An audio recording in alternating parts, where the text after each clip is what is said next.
وَمِنَ النَّاسِ مَن يَقُولُ آمَنَّا بِاللَّهِ وَبِالْيَوْمِ الْآخِرِ وَمَا هُمْ بِمُؤْمِنِينَ۔ اور لوگوں میں بعض ایسے ہیں جو کہتے ہیں کہ ہم اللہ اور یوم آخرت پر ایمان لے آئے، حالانکہ وہ ایمان والے نہیں ہیں۔ حاشیہ نمبر 12۔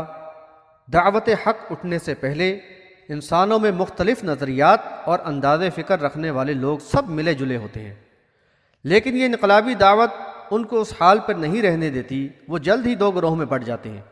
ایک گروہ غور و فکر کے بعد دلیل کی بنیاد پر حق کو قبول کر کے اس کا ساتھ دینے والے یکسو مومنوں کا ہوتا ہے، تو دوسرا گروہ کھل کر انکار کرنے اور حق کی مخالفت کرنے والے کافروں کا۔ ان دونوں گروہوں کا ذکر اوپر کر دیا گیا ہے۔ اب ایک تیسرے گروہ کا ذکر کیا جا رہا ہے۔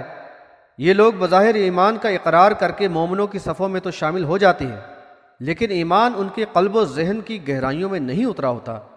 دعوت کی حقانیت اور آخرت کی جواب دہی پر ان کو یقین نہیں ہوتا، چنانچہ دوسرے یکسو اور مخلص مومنوں کی طرح حق کا ساتھ دینے کے لیے کسی قسم کی قربانی دینا یا آزمائش برداشت کرنا ان کو سخت گراں گزرتا ہے، اور دنیاوی مفادات، معاشرے کے ساتھ تعلقات ان کو زیادہ محبوب ہوتے ہیں۔ اللہ کی نظر میں ان کا دعوی ایمان باطل ہے۔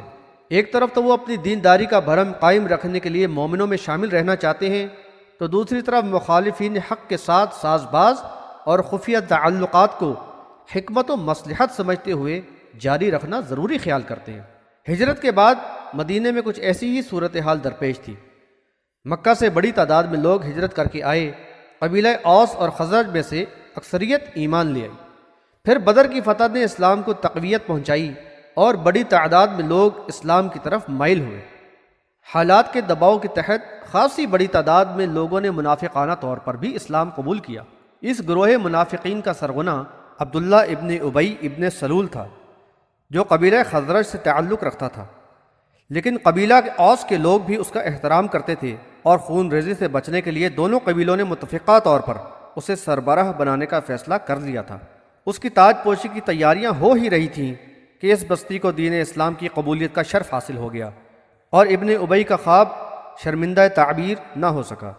اس سے اس کے دل میں اسلام کے خلاف بغض و عداوت کی آگ بھڑک اٹھی، چنانچہ زبان سے ایمان کا اقرار کر کے اپنے ہم نواؤں کے ساتھ مسلمانوں کے صفوں میں شامل تو ہو گیا، لیکن اسلام کو نقصان پہنچانے کا کوئی موقع ہاتھ سے نہ جانے دیتا تھا۔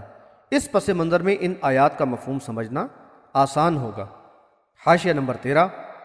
زبان سے تو ایمان کا اقرار ہے، لیکن ان کے دل اخلاص اور جذبہ ایمان سے یکسر محروم ہیں۔ زبان سے اظہار سے بھی محض لوگوں کو دھوکہ دے کر اپنا ہم نوا بنانے اور دنیاوی فائدے حاصل کرنے کی ایک چال ہے۔